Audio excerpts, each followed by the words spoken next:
حسسني فيها. طلعش له.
I will trim it down. Doesn't matter if you want. You see. See. Oh, come on, the display.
Unmute when you're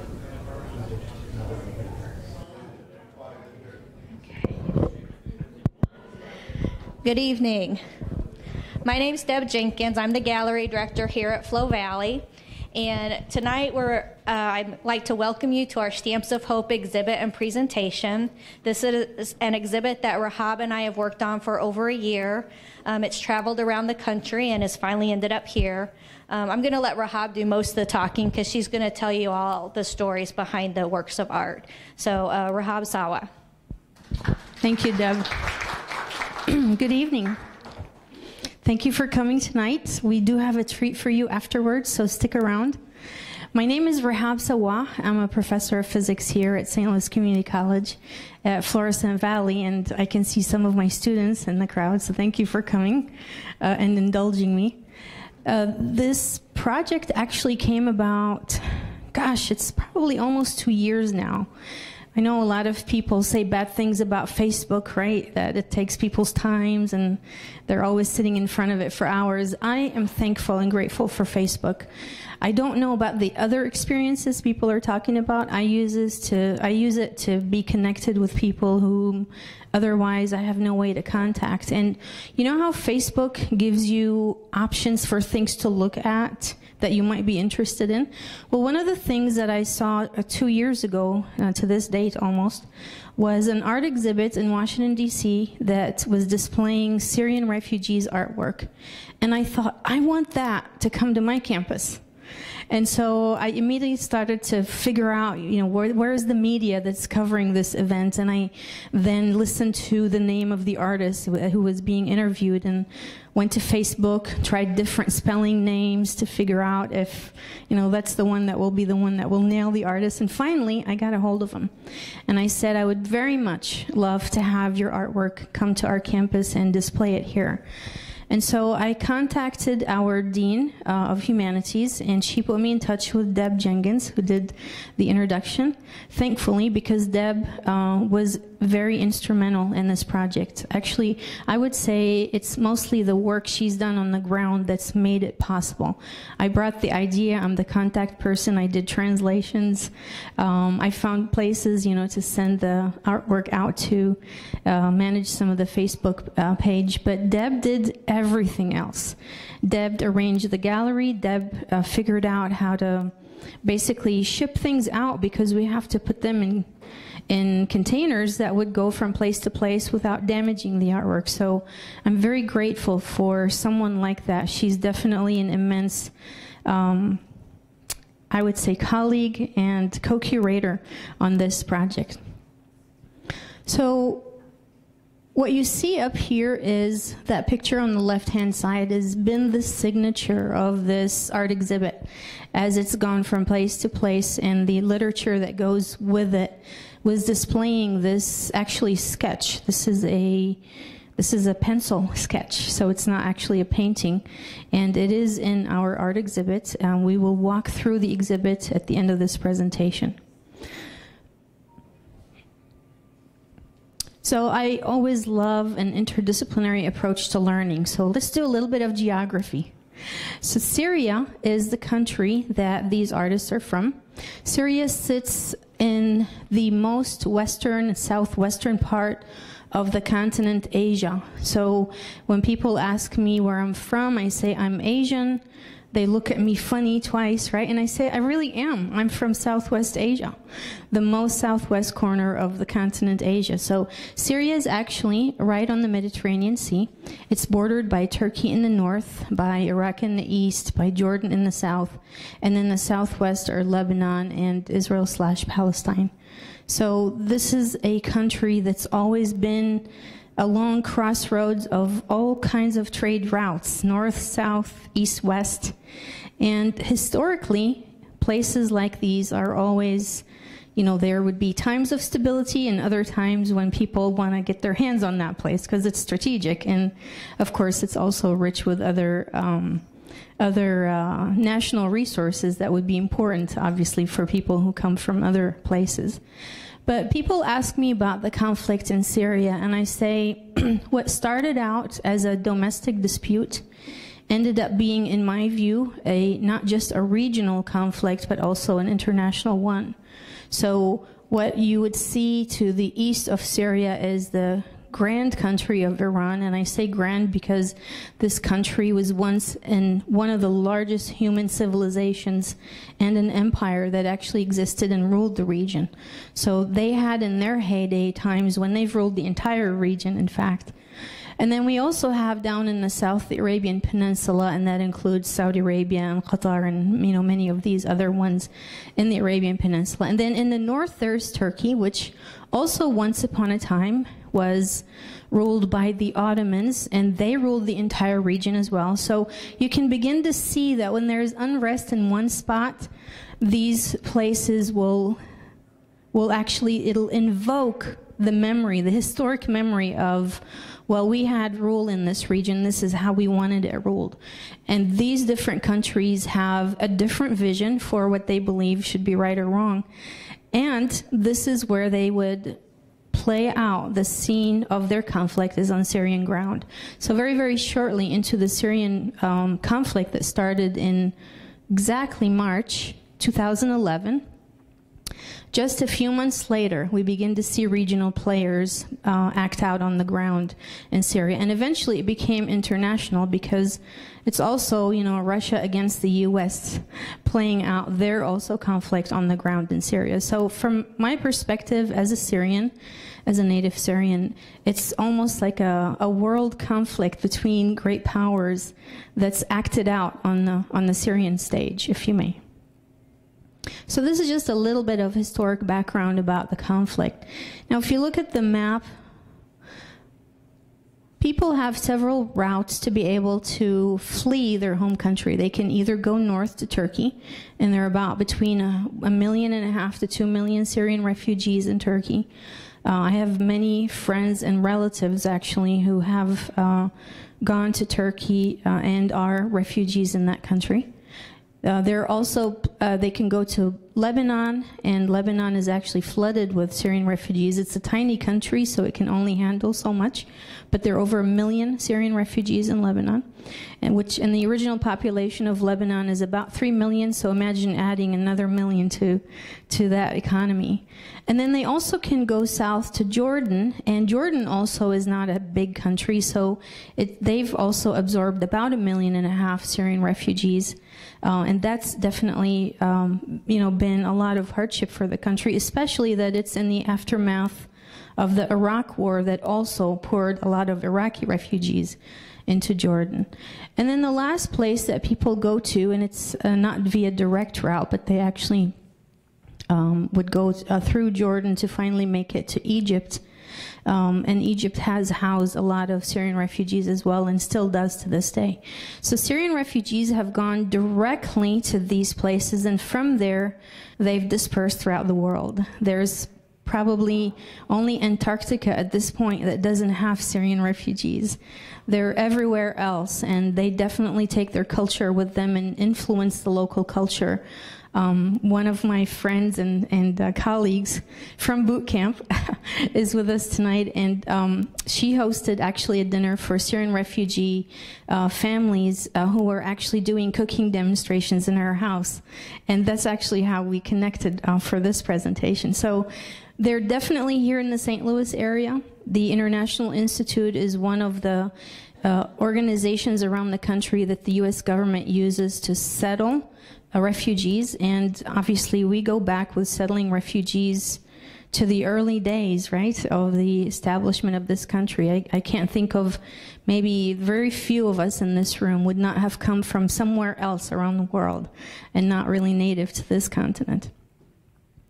So the refugees that we're talking about tonight in relation to the art exhibit, they actually are living currently and have been for many years in Jordan. They're actually literally right across the border between Syria and Jordan, and they're in a refugee camp that's called Zaatari refugee camp. So if we go to our next slide, you can see on the bigger map, the location of Zaatari refugee camp is just a few miles south of the Syrian border. This would be, if I would use the words of King Abdullah of Jordan, it's no man's land. This is a place where there is nothing but desert. There is no water, there's no electricity, there's nothing at all. You can look in the picture and see how this has almost become an entire city, and it's actually, a city is almost starting to, you know, emerge out of this place, although it's not a city in the sense that we know city. It's a city that doesn't have running water. It's a city that doesn't have a sewer system. It's a city that doesn't have electricity. And for many, the first few years, they actually were living in tents. And that meant when winter came, and winter in the desert is really, really harsh. It's that kind of brittle cold that gets to your bones no matter what you do. And so there were actually many fatalities, especially among children, because they couldn't tolerate the snow. And yes, it does snow in that part of the world. People ask me if it's always hot. We don't live in Syria in the tropics. We don't live along the equator where it's always hot and muggy, but it does get very, very cold in the winter. And so eventually those tents were replaced by, they to me look like canisters. They're a very, very, very rough version of a trailer. Much, much, much smaller than a trailer. And each family would have one of these, obviously provided to them by the United Nations. Everything else they have to figure out on their own. So what these artists have done is they'd said to the UN, and the United Nations High Commission for Refugees is the one that overlooks places like refugee camps, so they're called UNHCR. They said, would you please give us access to the fabric of these tents so that we can use them for doing our paintings? And of course, that was the deal they struck with them. I guess the tents that were blown by the wind and were not usable anymore, they were cut to pieces and turned into canvases, and beautiful things emerged out of that particular scenario, as you will see in a bit. So to me, when I look at people like that who live in scenarios that are really dire, no water system, no sewage system, nothing, Recently I read about a German company that actually raised a few million euros to build a solar array, a large solar array, just outside of this refugee camp to be able to provide electricity.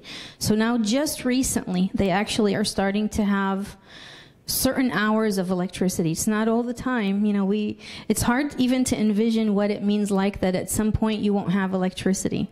But they do rations in terms of the electricity, because solar power only gives you so much, right? You don't have it 24/7. So to me, when I look at these people who live in this scenario and see the artwork that they have been able to produce, but not only just produce in small amounts. This artwork has gone around all over the world, hundreds of it. We only get a glimpse of some of it, actually. There are art galleries in other places around the world as we speak.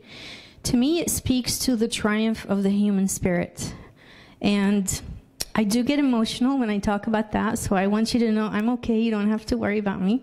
I'm okay displaying emotions in public. But to me, that triumph is inspirational, that someone can overcome this level of facing adversity and still come out on top. I remember I had contact with the main artist for many, many months, and at some point, he was not doing very well in terms of, accepting how life is in the camp. And so we would have dialogue back and forth, and I felt like it would be my place to, give him hope. And it turned out at the end of this many months conversation that he was the one inspiring me with hope. And I thought it's amazing how it's people like this who create something out of literally nothing, So what they've done is the fabric from their tents have become their new canvases. The art supplies they have to purchase themselves. Some of them, when they were displaced from home, you know how you take your most precious belongings? To an artist, the art supplies are the most precious. So some of them were able to bring some of their art supplies, and then now, because they're able to actually produce artwork, send it elsewhere, and sell it and get paid for it, they actually are able to replenish some of their art supplies. Let's take a look at this short BBC documentary. It's about maybe a minute or a little over a minute. There's no narration with it, but it gives you a feel for this refugee camp where they live, and it's actually an aerial view of the refugee camp itself.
So I want you to meet our artists, and what I want to tell you also is that we are streaming live this presentation on YouTube, and they are with us watching. So I know you can't feel their presence, but they definitely can see us and see this presentation. So they're also available after this presentation. If you have questions or comments, I would have to be the person typing it because I have to send it in Arabic.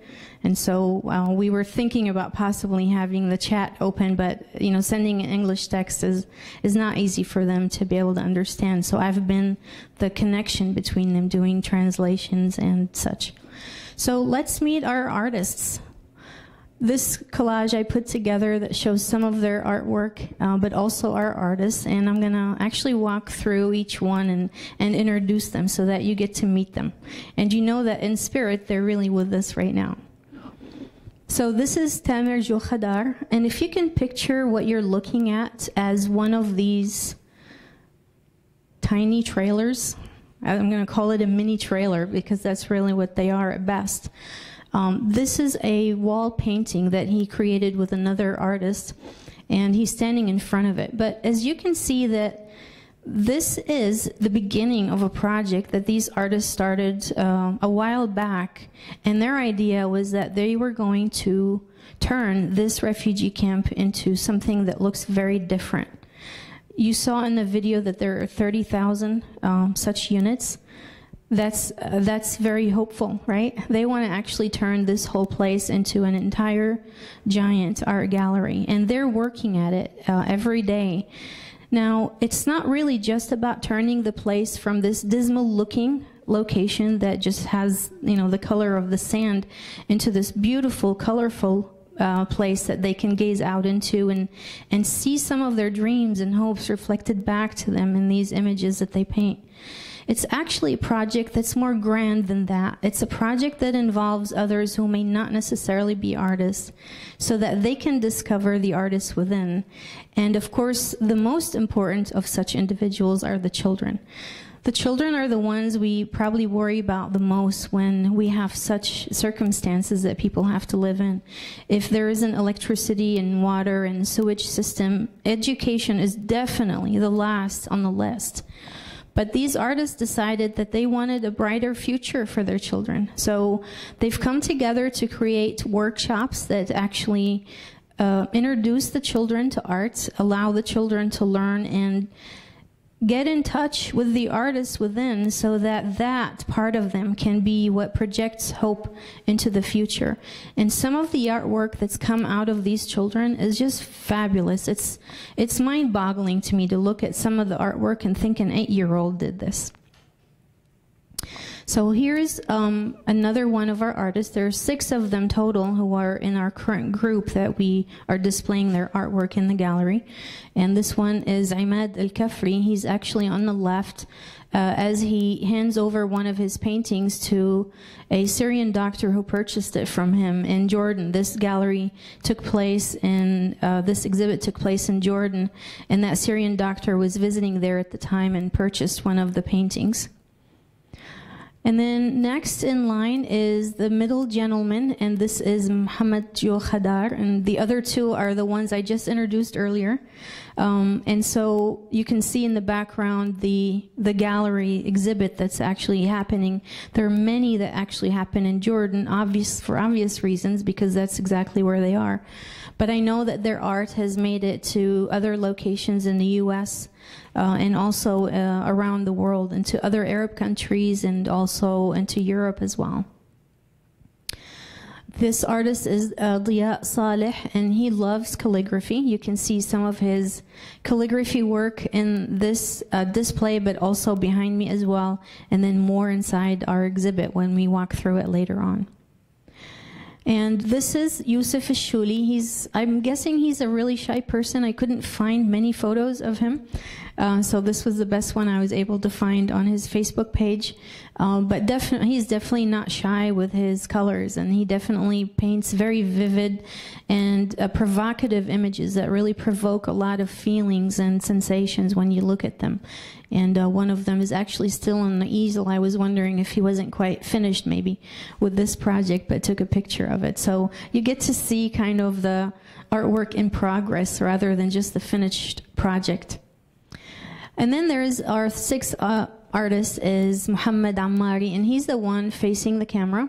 And you can see here's another one of these projects where they're painting these mini trailers, putting beautiful artwork. Notice who's present, you know, among the artists who are painting. Children are there. So children now have not just a sense of, well, I'm going to sit wasted in this refugee camp, but they have someone who's helping them have new ideas that bring hope for a different future. At least if it doesn't look so on the outside, it definitely looks so in their minds and in their hearts. And everything starts with a thought. Everything starts with a thought. If we have the thought that we want to accomplish something, the rest is just unfolding the plan. But it's got to start with a thought, and it has to start with the feeling. And children's are the best at doing that because they are definitely very anchored in their feelings. And these artists want to be able to help them take those feelings and translate them onto canvases and paper. So the workshops that these children become involved in not only help them process their feelings about the war, because art has always historically been a way to process our emotions with different things we encounter, especially, you know, adversity in life, but also a place where they can pour their hopes and dreams onto their canvases and see that come to life one day.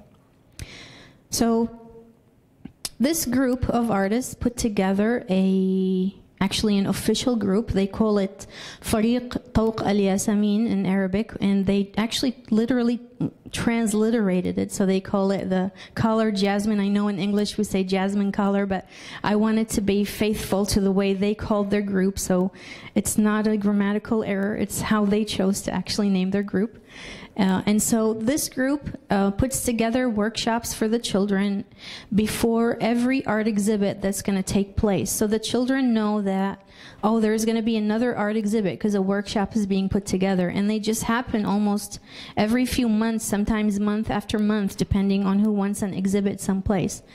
And their art, like I told you, has gone to all four corners of the world. To me, their art is a message. It's to them also. That's the only way that they can reach us when they're that far away. I want you to know something about people who live in refugee camps. These people are usually bound to the refugee camp, meaning they're prisoners to the refugee camp. They don't get treated as prisoners, but they actually are not allowed to leave unless there is a legitimate reason. They have to actually apply for that to be able to leave. So when these artists go to their art exhibit shows, obviously that's a good reason to give them permit to leave, but not everyone can just walk out. I remember one time I was giving a similar presentation a couple of years ago, and someone in the audience started to weep, and I said, would you share with us if you may? And she said, my mother actually was a she was a refugee in World War II in Warsaw, and she said she remembers that time, how they were not allowed to leave. They were literally held captive inside that refugee camp. And some people live in refugee camps all their lives. Their children are born there, and their children's children. So this is not necessarily a temporary situation for them, but it does not put any hamper on their ability to dream of something different and better for their lives. So Muhammad Ammari is the lead director of this group, Jasmine, or Collar Jasmine, and he wants to inspire his son. As you can see, his son's already actually starting to paint. I've seen some of the postings of his young child's paintings on his Facebook page. It's amazing when you help a child get in touch with processing their own feelings and giving them guidance with that, the genius work that comes out of it. So in the words of Muhammad Ammari himself, and I really love how he stated this, he said, art is a messenger, and It truly is, because their artwork has gone to all over the world to reach people like you are here at St. Louis Community College, who otherwise we wouldn't have any way to get in touch with these artists.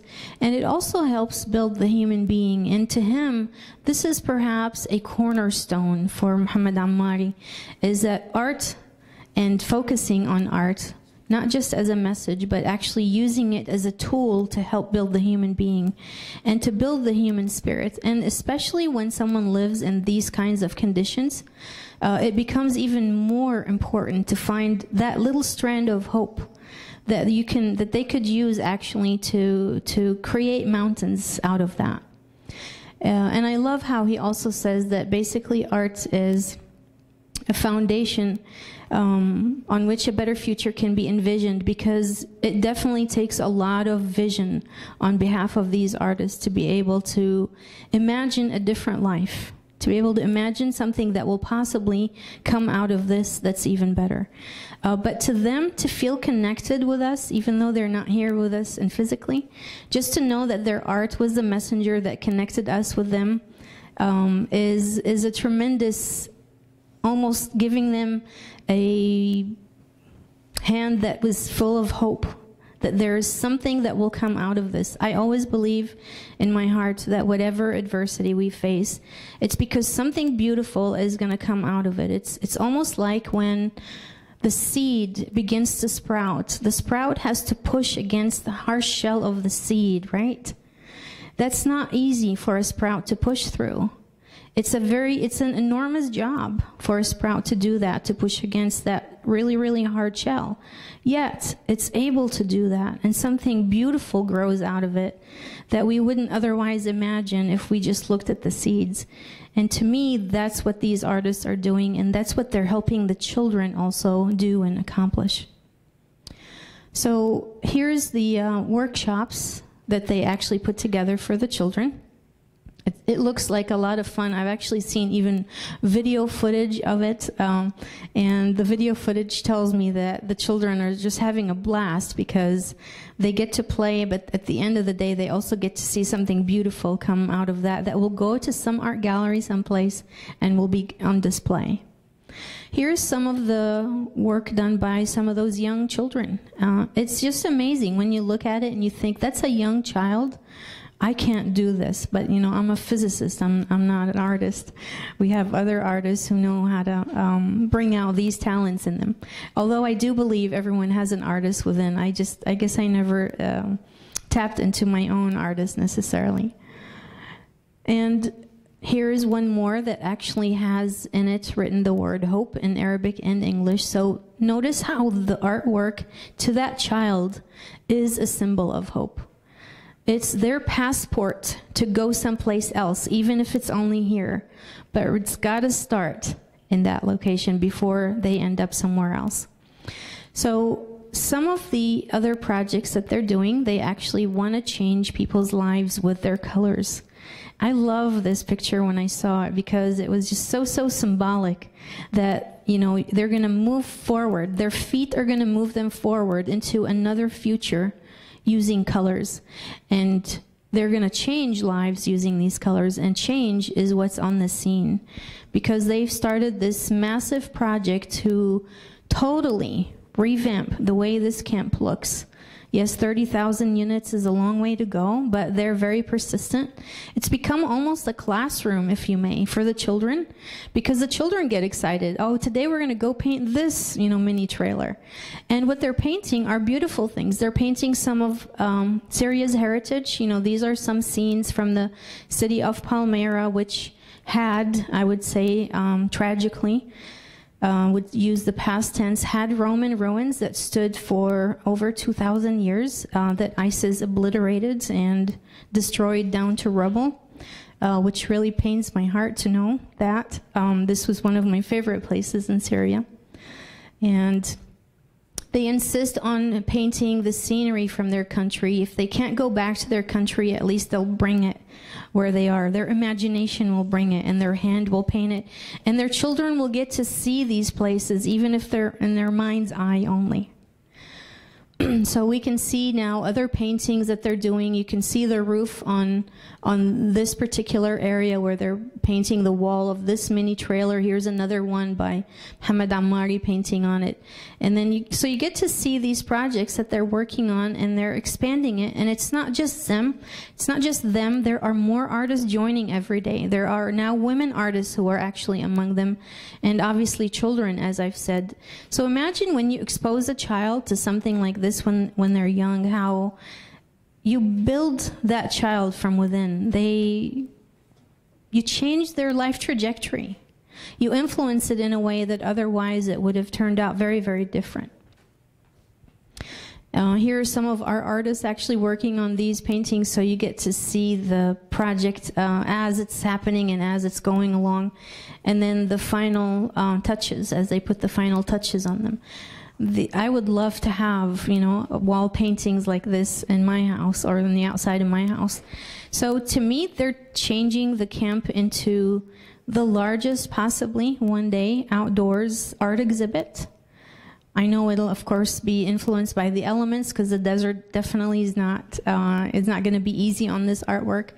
But it's what they intend to do with it that actually brings out the beauty in this. And they are willing to start over and over and over again, no matter what happens.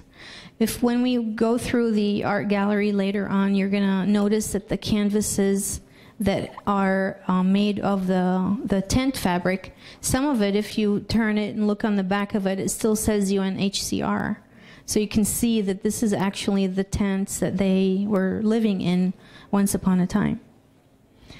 So here's a group of them, the expanded group. There's more in the group that are actually not in our collection right now, so they're more in this picture. And I really love this, this sign that they're holding up. It says, actually, down here in Arabic, it says Art Revolution.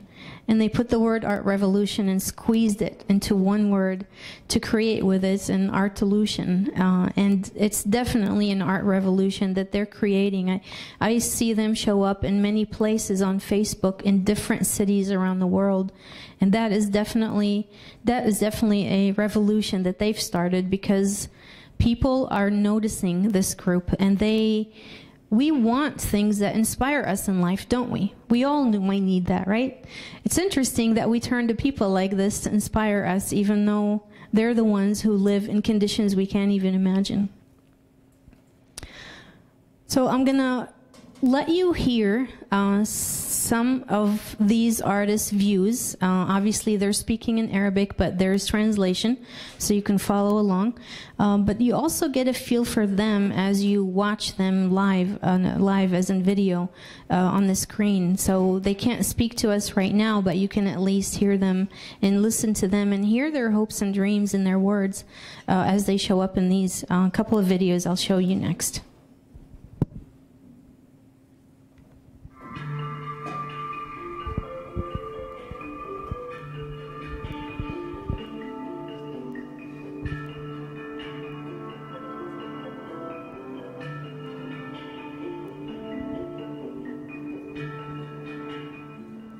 الجميع الإنسان الحيوانات النبات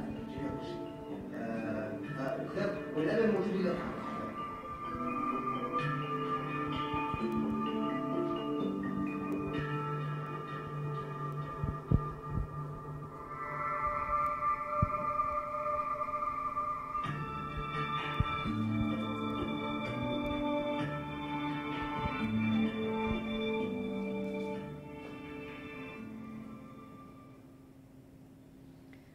Some people ask me if these artists have already actually studied art, or if, they're artists who just decided that they're going to become artists. Mohamed Ammari that we saw in this particular video, he's the director of Color Jasmine Art. He actually studied art in Damascus, so he has a 4-year degree in art that he graduated from Damascus University. Most of the artists in our group actually are professional artists, meaning that they actually studied art, but not all of them. Some actually, because they ended up in this situation and there wasn't really any prospects for a job in a refugee camp at the beginning, decided, well, here's a group that's doing something interesting. I want to see what I can do. And they were amazed as to the artists that emerged out of that experience. So some of them are becoming artists as they discover their talents that were hidden all along. So this next interview I'm going to play is actually broadcast by the channel known as El-Ghad. This is a channel that is a TV channel out of the United Arab Emirates. And they actually interview a couple of our artists in this video. So you get to hear also someone besides Muhammad Ammari tell us about the artwork.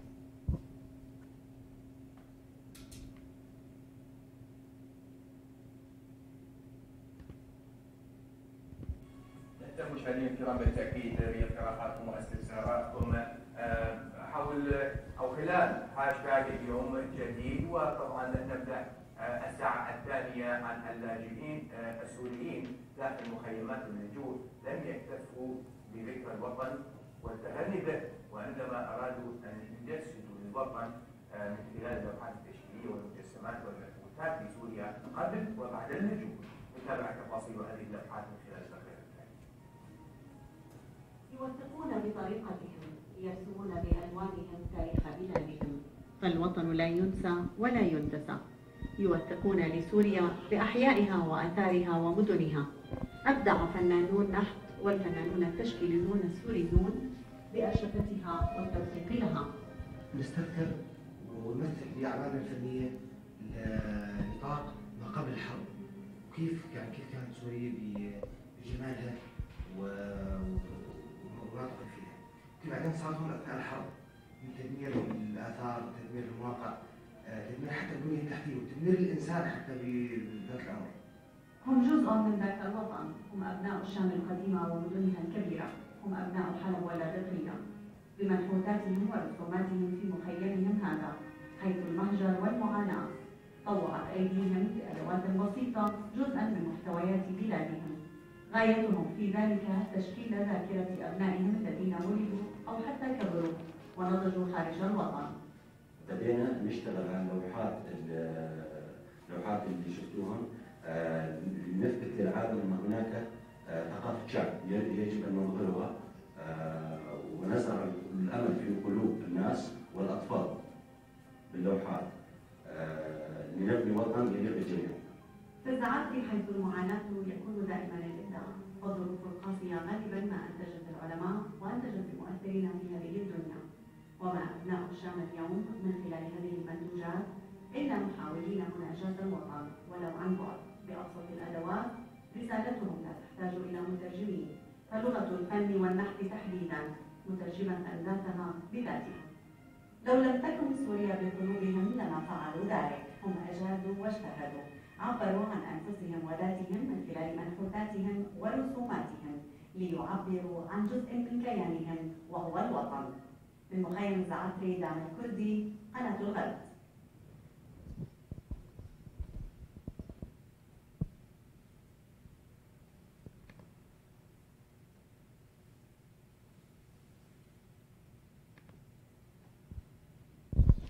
So these artists are they're all from Syria. They're from different cities. I'm proud to say that they are my countrymen, and I'm proud to say that they inspire me. They've definitely given me a different way of understanding how one overcomes adversity in life. And I look at circumstances that I encounter in life now, and I see that they're my inspiration that I go back to. If they could do it, I can do it. It's definitely a beautiful thing to emerge out of their experience, for them to know that they are inspiring people in other places. And that also gives them a sense of strength, because in a way, even though they are in a position that may seem weaker, they're really an anchor, more so than we can imagine. And at times when we need to reach for an anchor and hold on to it, they definitely become a really strong anchor for us to to be able to hold on to in times of suffering. So Stamps of Hope is the name of our current art exhibit. This art exhibit contains 36 paintings. Most of them are actually on display. We have a few we did not put up on display, but if you're interested in seeing them, please let Deb Jenkins know, and she will be glad to show you those additional ones. They're all up for sale. I'd like to say that I gave a presentation like this a year ago to announce the beginning of this art exhibit at a national conference, and before I left the room that day, there were 3 paintings that were sold. And so I know that these images are very provoking of feelings, and people only saw pictures of these paintings. They actually didn't see the originals when they decided they wanted to purchase them, and they wanted me to put their name on it so no one else would have it later. And so what I'm going to show you next are a few of these paintings. We're going to actually walk through the exhibit to look at the actual paintings in a little bit. But here's the first one that became the signature of our art exhibit. This one is by the director of Color Jasmine Art, Muhammad Ammari. This is actually a sketch on paper using pencils. You can see the emotions in this young child's face. And that's what a lot of their artwork is bringing to us, is the ability to see these emotions that the children experience as they live in these kinds of conditions. They've been torn away from their home countries. Some have seen, horrific days and have seen their homes destroyed. And so this particular image is whenever I see it, it just floods me with emotions. It's impossible not to when you see a lot of this artwork. This one is by Muhammad Hadar, showing an older man walking, I can't say on the streets, but between the tents in the refugee camp. You can see the stamp of UNHCR on the back of the tents here.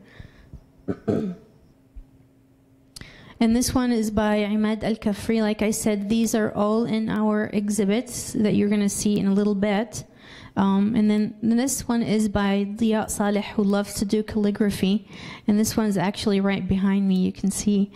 And this next one is by Yusuf Ashuli. And you can see the feelings that show up in this imagery, this depicting how these people must have felt when they've seen their country go up in flames, basically, and among all the conflict that took place. And then this one is perhaps one of the most provocative. This is the one where someone in the audience, before I finished my presentation last year, interrupted me to say, I want this one. I want this before you leave today. I don't want anyone else to get it. And it definitely is his, Andrew, from a college in Michigan. And this piece perhaps speaks of a lot of pain. It's actually a drawing and not a painting itself. And it's actually sitting in that display case behind you. So we have some of our artwork out here. So this is like an extension of our gallery. But this is the one that really caught a lot of people's attention at that presentation a year ago, and made me very determined that I have to put this show on the road. And Deb and I, of course, that's what we've done. And this is the grand finale for Stamps of Hope. So Stamps of Hope, as the name of this exhibit, will no longer be after April 6th, but the artwork will go on, actually. It will go on being displayed. We'll have a new exhibit name, and we'll have new artwork that will actually be added to it. What I want to tell you also is that 100% of the sale of all of the artwork goes to the artists. It's been a challenge trying to get the money to them. I've had to figure out, something other than Western Union, because Western Union put all kinds of blocks, but I found another company that would actually allow me to do a wire transfer. And I pay the transfer fee because every dollar means something to them. Every 50 cents, every dime means something to them in these kinds of harsh conditions. And I've had to actually write letters to the company that I transfer the money through them on St. Louis Community College letterhead, so they know this is legitimate, this is not a scam, we're not money laundering or anything. I've had to even send them a copy of my STLCC ID card so they believe me that I'm actually an employee here at the college. And it took a while before they would allow the money to finally transfer. But I can say that the proceeds from the first set of sales is already in their hands, and they're very, very thankful to have that money. So whatever you pay, if you choose to purchase any of the artwork, know that 100% of it will reach their hands, and I will make sure that it does.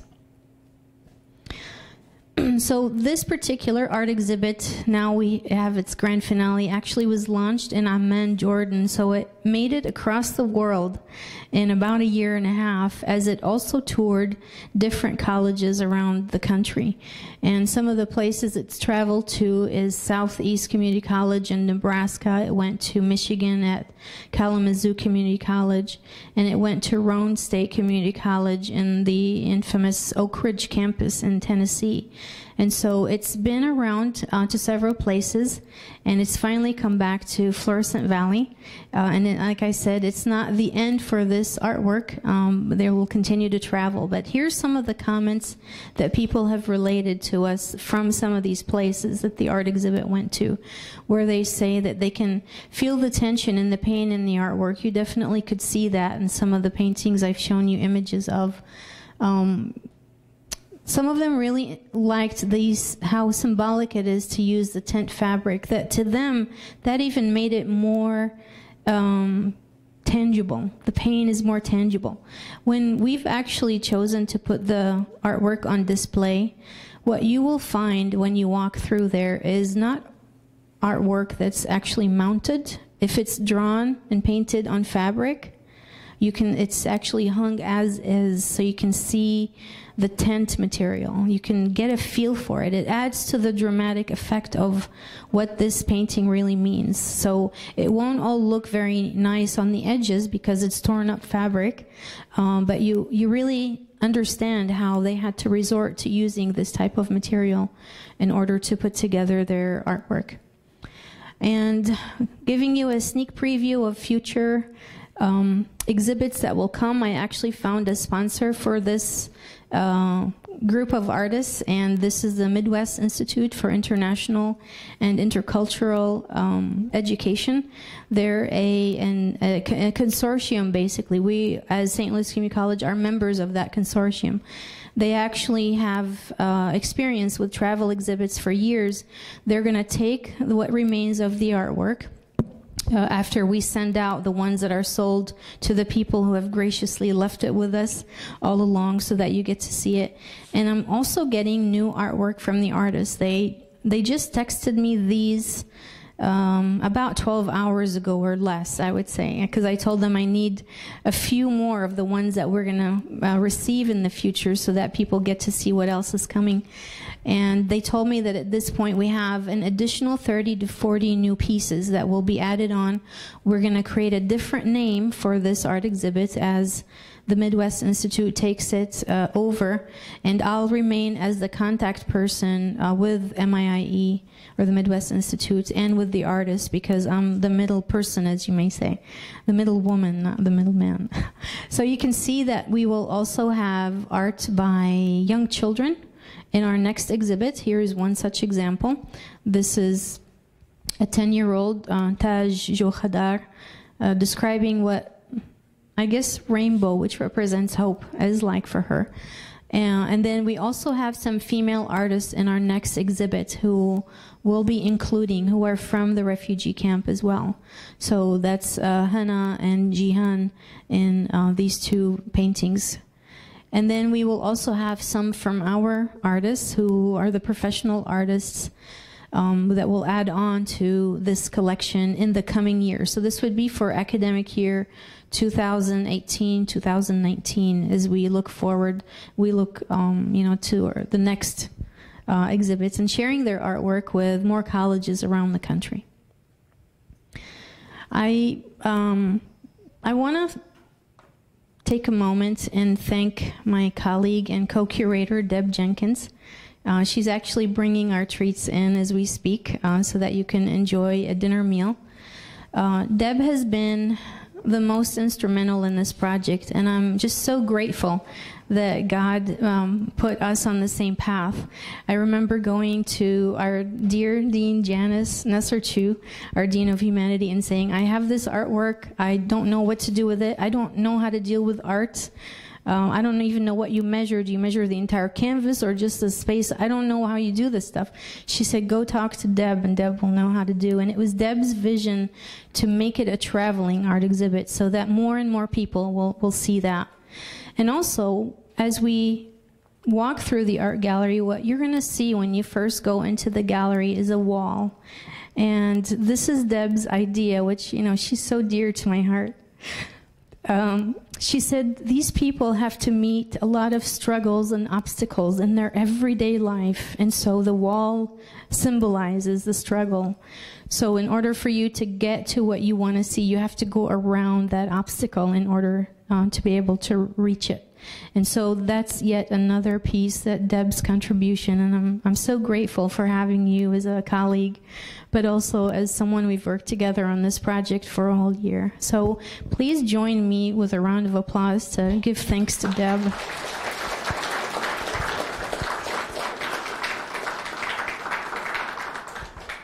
So, as I said, we have a treat for you at the end of the evening, but before we do that, we're going to walk through the gallery together so that you can get to experience this artwork. And before we do that, if you have any questions, I'll take your questions right now.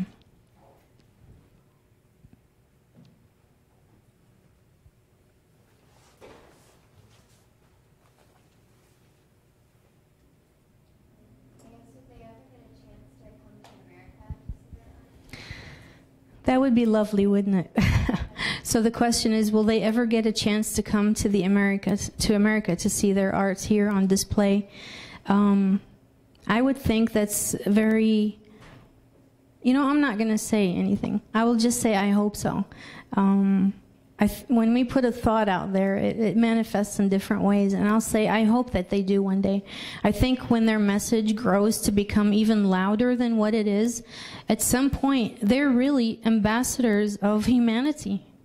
And at some point when their message is loud enough to where there are places that want to host them in person, that will overcome obstacles that the U.S. government would put in their ways. But right now, they do have a lot of obstacles.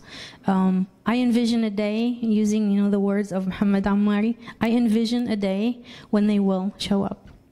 And I hope so, for their sake. Thank you for that question. Other questions?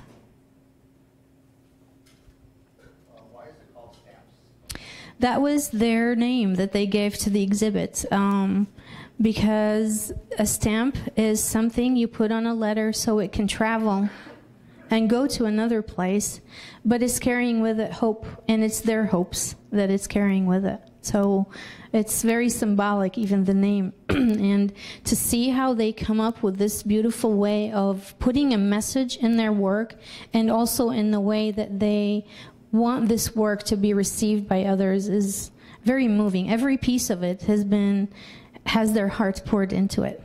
Yes, thank you. Other questions?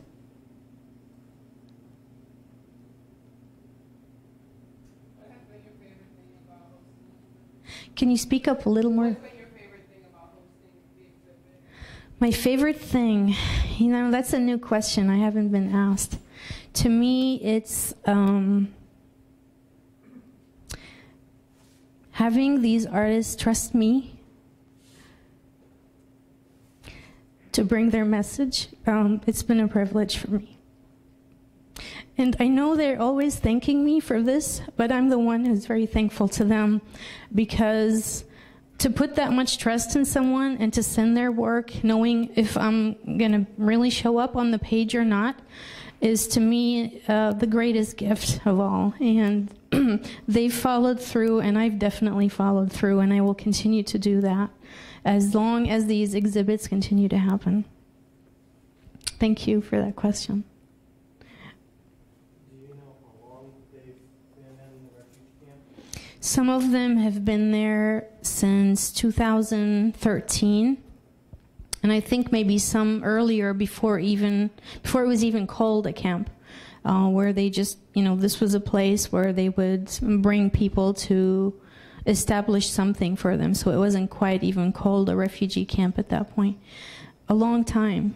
A long time. If someone were a child and they left their home country back at that time, they probably, this is home now. That's what they know, that's home. Other questions? Is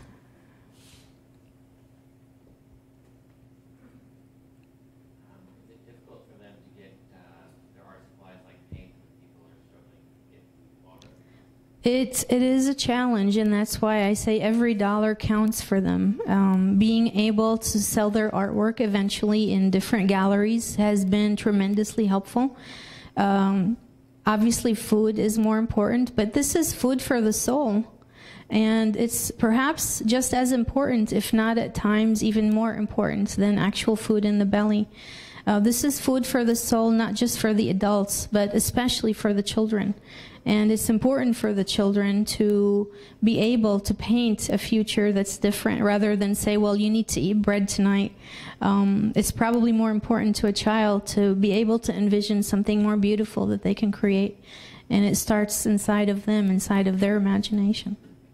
Yeah. Thank you. Other questions? Thank you for your attendance tonight, and you've been a tremendous audience. It's my privilege to stand in front of you here and be a messenger to these artists. And so what I would like to ask you to do next is that we begin to go through the art gallery so you get to experience the artwork, and then we'll have a treat for you, Middle Eastern food from a local restaurant here in North County. So enjoy your evening. I also wanted to add one more thing. Our artists are with us, some of them, so if you wanted to chat or send any message to them right now, I can be, the typist who does that. So just come on up to me and let me know, and I can send whatever comments or questions you have.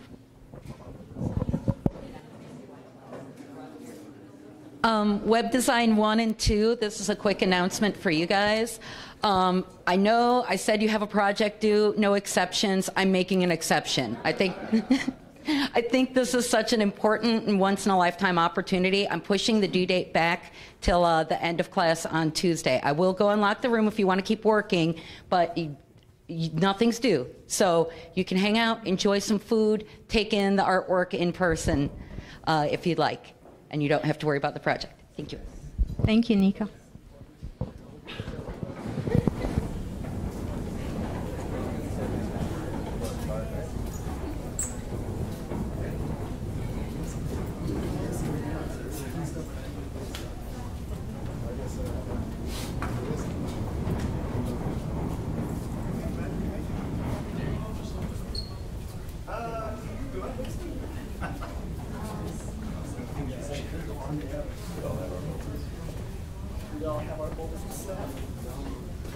No, I think I'm okay. Are you looking at your phone surrounded by all this good art? It's cool.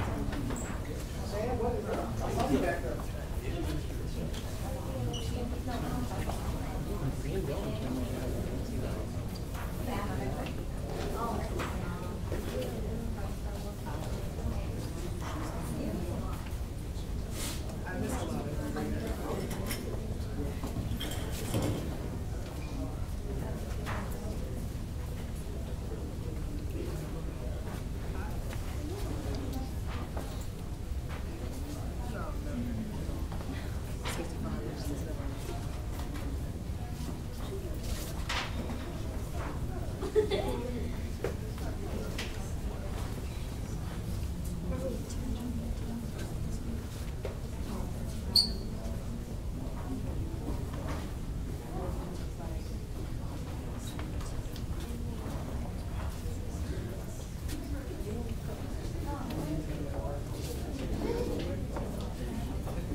I have one friend whose family is from Damascus. You can he's actually from Ireland. He grew up in Ireland. Very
haven't seen you in forever. How are you? Good.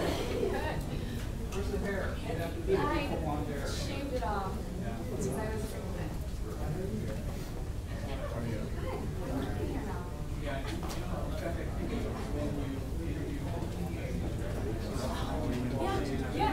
Yeah, and I was like, hey, how are you? And you were like, yeah. Now you go. And I was like, okay, that's funny. Yes. Go to costume. Yeah, that's fine. I was debating because everyone called me, like even in Grand Rapids. You did. You started the trend. Well, you know that my Instagram handle is Bonafet. Star Wars. But you know, I did a conference stall. This one is my husband Ryan. I don't know if you met my brother. That always just called me that.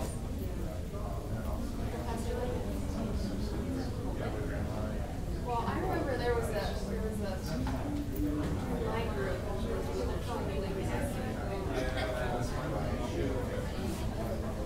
Yeah.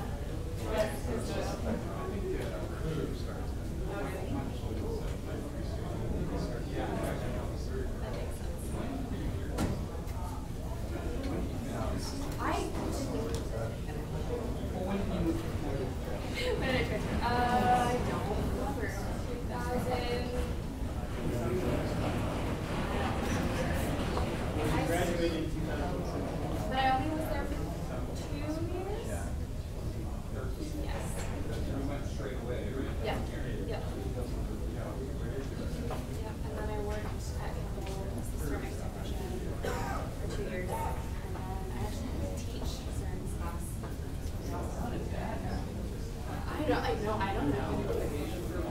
Yeah, I went to China for a week. We went to, it was to install an artist's work.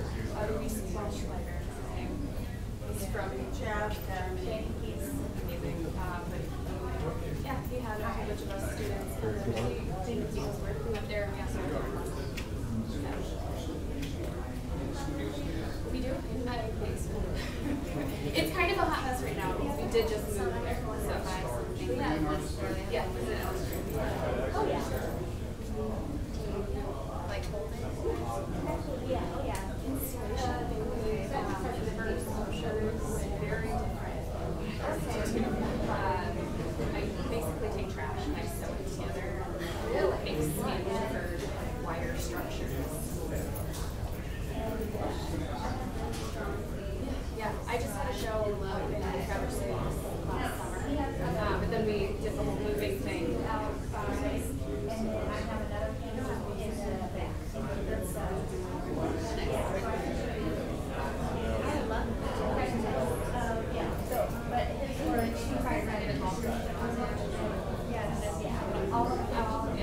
I just wasn't sure if I could. Yeah, so they don't all have faces. I'm not sure. Yeah, so they were so okay. Yeah.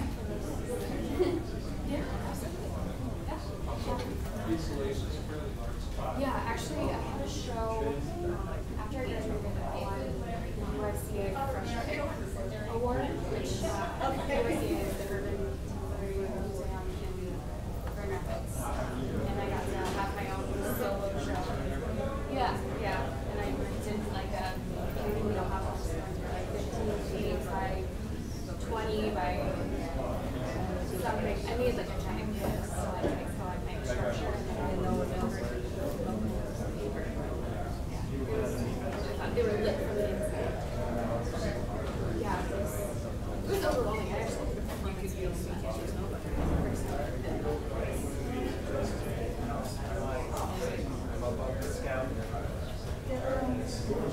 Cast a shadow, the whole thing on the wall. And I just felt. Well, I was actually teaching a class for Izzy because he was out of town that week. So I was teaching in 3 classes and installing that show, and they closed at 9:30 every night, so I couldn't stay late to install. You don't want to know what's a lot. It was very emotional.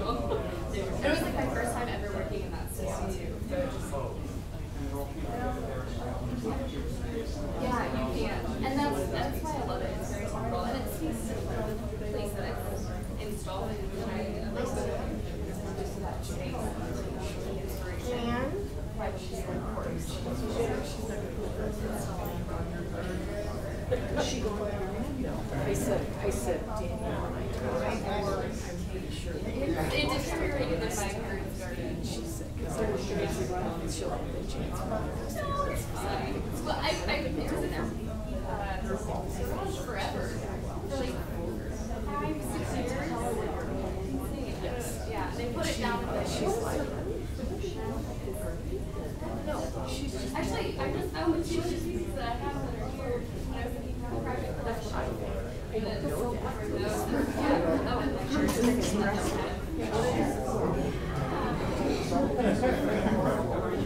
love that. Or even fire it in and like reuse the plaster. We have a budget who did that for the drywall. You know, the drywall from drywall. I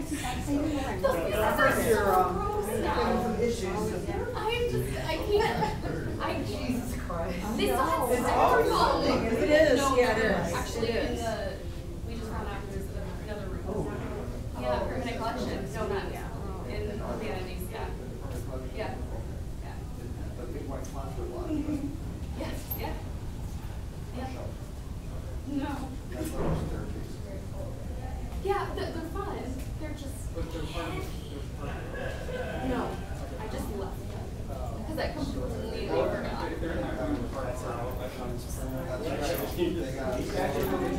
And you know, well, I found out if you know who the artist is and what it's about, that's more so. But I know the artist, what it's about.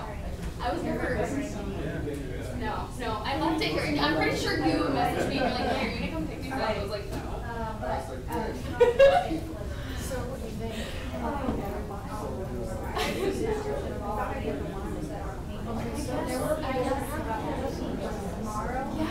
They're under the plastic bags. I'm just saying that's falling in. Okay. Oh, really?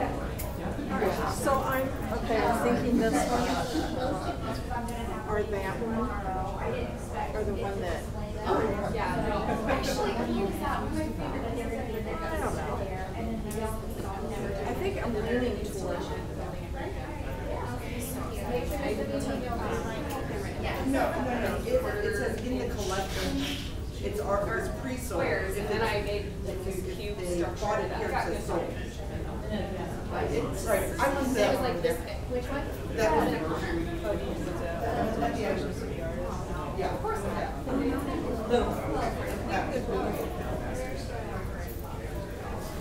She says she has like right now in her chamber, she has to take down. Like everything else.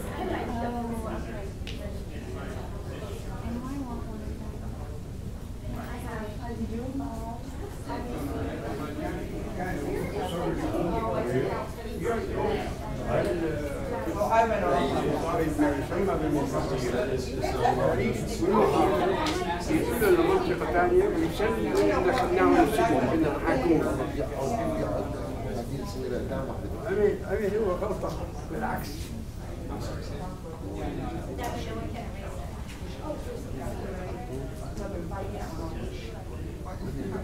أنا واحد جاني واحد من جماعتهم قلت له أغبياء.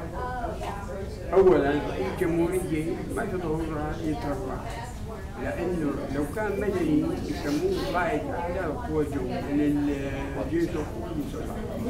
هي واحدة. اثنين ما بتعد إذا بده يتعدل القانون بالأمر ما بعدل القانون بشكل إنه هو بس بصير كأنه نفسه. بعدل القانون بشكل كل واحد يتجاوز 18 فإنه يرشح نفسه.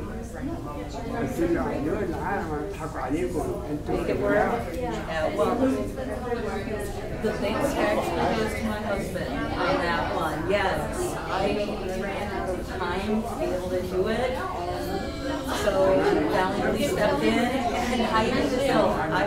Yeah. I was glad to hear that it worked when you kept asking. He's like, cool. No, he said the detail was great. Now, this one over here, there's somebody else. Oh, is there? Yeah. Oh, and I have a couple back in these. I do. I have some so that are more, I think I have some more by him. Specifically. And actually are all the pieces. This is the only one that, yeah, I was leaning toward that.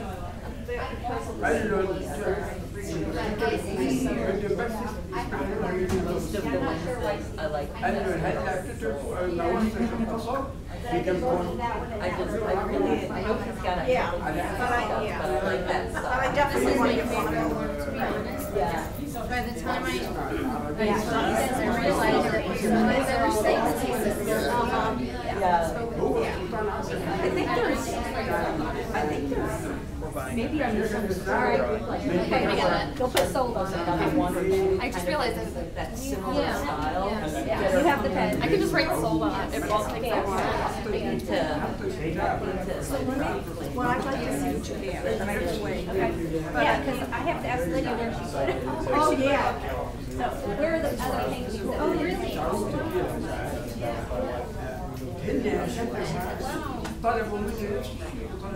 That's neat, yeah. The other ones that we designed were you moved to the front there, I thought. Yeah. Did we? Because I don't remember. There. Oh, there. Yeah, I don't. Are you doing tomorrow? For a short period. Do you want to work tomorrow or do you want to work tonight? Tonight. Okay, let's go find out. Did you have Theo Cypress? And then, if you can, you're busy. No, I'm pretty sure I know where we are. Okay, well,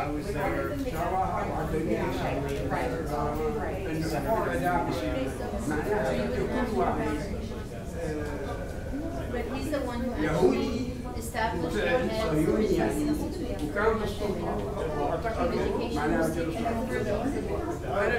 It's going to be launched out of Kalamazoo. Yes.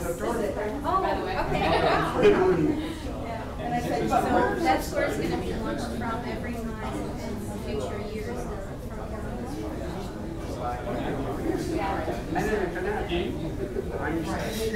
I studied But that's what I'm saying. And that's what you need to do first. I think it's just this. And I go, then we can help her know what things. This one was bought by our provost. Remember you?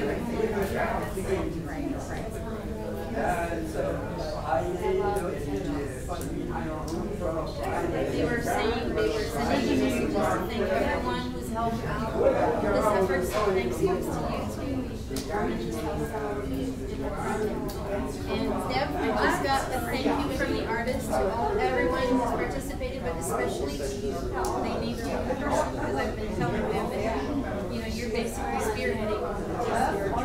So they said they really appreciate it. I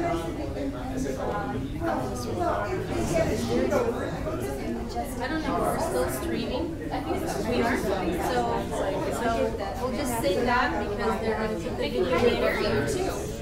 They can? A little bit. I think if you're by the computer. So let me see if they're still on. I'll say this is Deb and she's saying hi. That would be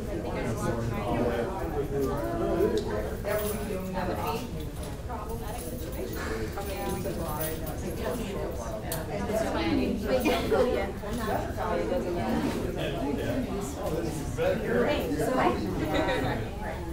Hey, Deb. It's so crazy. You said that. So this is Muhammad Amman, who's the director.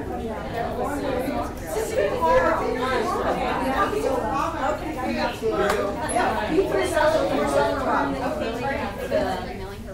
Yeah, is this one. It's kind of, see how it's a C-curve? Let's see. Yep. I thought they were going to make it into a maze or something. I'm like, this is crazy. Yeah, no, it opens up.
أغلب اللي ينباعوا يعني مساويين على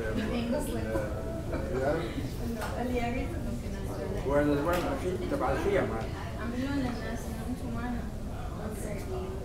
وأنا بحضر معين أنا بحس إنه ممكن أقدر ما يصير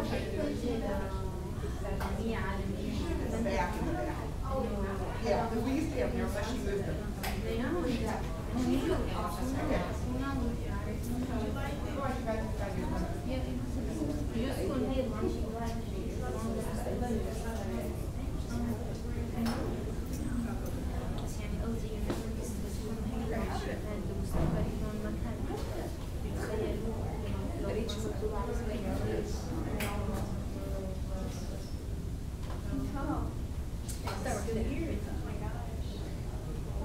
بس كان حدا اشتراها قبل ما انا انتبه انه هي بسرعه ريفيوجي علمها يعني انه منباعها بس كان حدا يعني الأسعار مو محطوطة إلا على هدول بابا اللي مو مكتوب الاسعار عليهم منباعها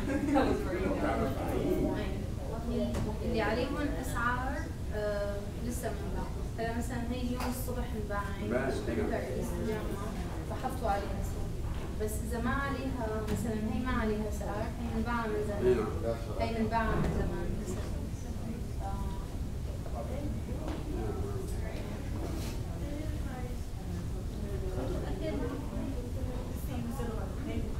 من عندي شو هذا؟ شو وضعه يعني هو في البيت طبعا اكيد هو فلسطيني بس يعني اكثر الحقيقه بالنسبه لي طبعا انه ما بفوتوا كله اراجيل لانه المحل الثاني كله اراجيل ما بقدر بس انت اكيد درست انا بطلع مجلوطه سيدي اذا الجنه ممكن فيها اراجيل او سيجاره اكيد لا بقول اذا الجنه ما طلع فيها اراجيل وسيجاره بكون اكل خازوق مرتب يعني دون عن ابو جهل زياره قال له شحن لنا السيجاره ورجع. لا بقول لك ابو جهل كلهم حتى ابو جهل بس معه اللهبه ذاك ما بدخن ما طلع بيقولوا عليه مع بعض عندي حل خطي قداحه وبيضنا لا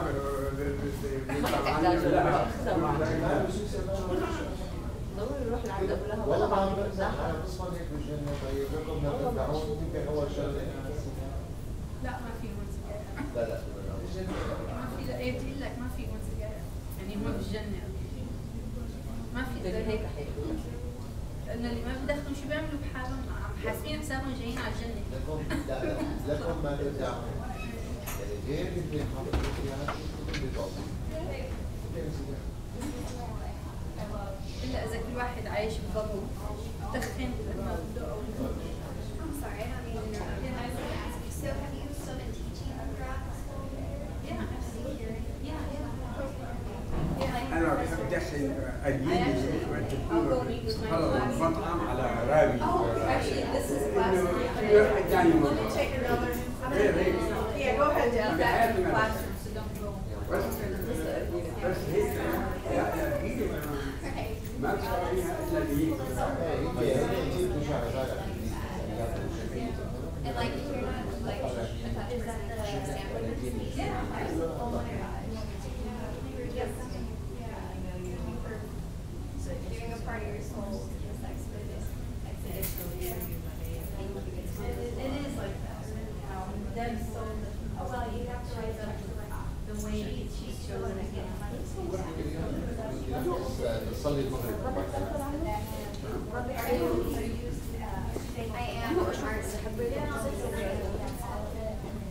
so incredible. Like, you know, now I think twice back in the meeting about having to go to the store and getting to it's like so much to get their art supplies, and they have to worry about so many other things that I know. So it's always wonderful to have a visual reality. I'll let them know because they'll appreciate it. They actually, you're the one who asked me about whether they could come. Yeah, and I told them that. I said, someone asked this question, and I said, we wish that we can actually be here. I said, but you were. I kept mentioning to the audience that you're with us right now, even though they can't see you, and that I told you when you asked that question that I envision a day when they could, and that it all starts with a dream. I said, you are teaching that it all starts with a dream. So I believe it's I know. And the director? No. El-Mahdi company? Yes. Oh, it is. This is the one. Yeah. That's neat. Yeah. Who are you giving it to? You're home. Yeah. Because I know that some people bought actually. I'm gonna take a picture of it. And send it to them. Yeah, I think that would ultimately Can I take your picture? Because they love to know who bought their. Can you stand in front of it? If you don't mind. No, that's everything else is here. Yeah, so I was super excited. Well, I think I'm showing some other people another picture. I'm taking those pictures always. It's very wonderful. Yeah, so it would be great to be able to send them as much money as possible. She says she's going to they bring it as original. I do. And I did have another one. Oh, I don't think that's Wednesday. Yeah. Yes. Well, if you talk to Deb, there's a piece of it. They don't have to. That's their language. Yeah, she just told me that. Is there a link for that? Yes. Yeah. Yeah, and now I have the catalog. I couldn't get on that computer. Are you going to be here tomorrow? It's a lot of it is very. Yeah, just shoot me an email and remind me of the piece here. And I'll shoot the link on that one. Yeah.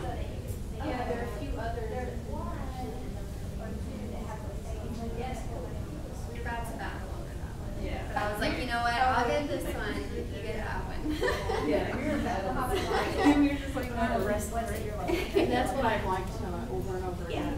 Yeah, I like them too. Oh, she already saw it. Make sure to grab Oh yeah. I didn't know if Food, I'm sorry. So you want to see the yellow piece? Okay, yeah, you guys have a bidding war going on here. I know. You're really I'm going going to to say say for a little bit while I grab. Okay, let me show you the yellow. Thank you. Thank you for your help too. Every person who pitches something in makes a difference.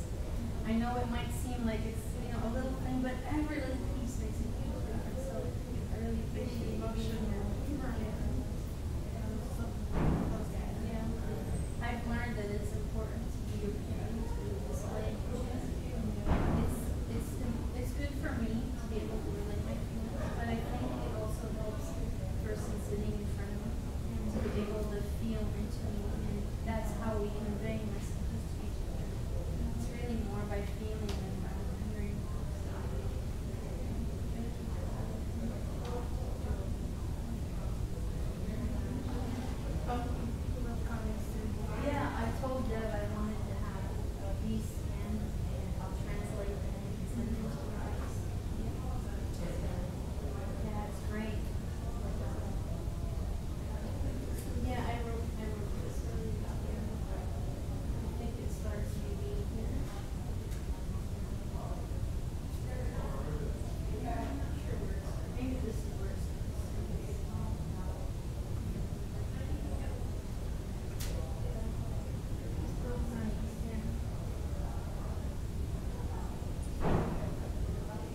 on here. Yeah, it's in the video. It's also in the video that I use.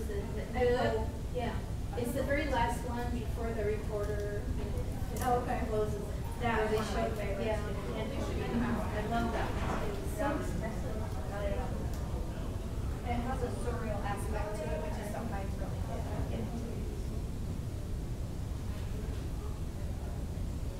The food is amazing.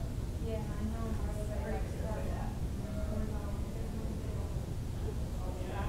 Sorry. Yeah, but this is all just appetizing. Yeah, mostly for like this and then of course the she's saying, I feel like I'm leading all people the same police thing for everyone in the ministry. I said, don't worry, I'm here, right?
look at the work, it's like there's a lot of emotion there, you know.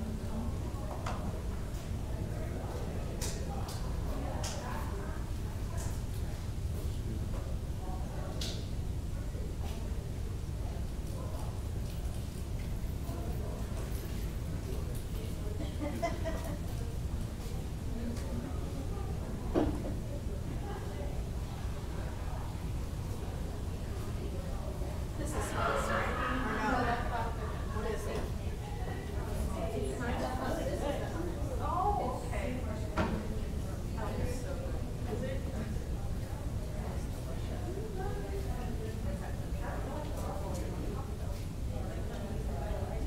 Yeah, they got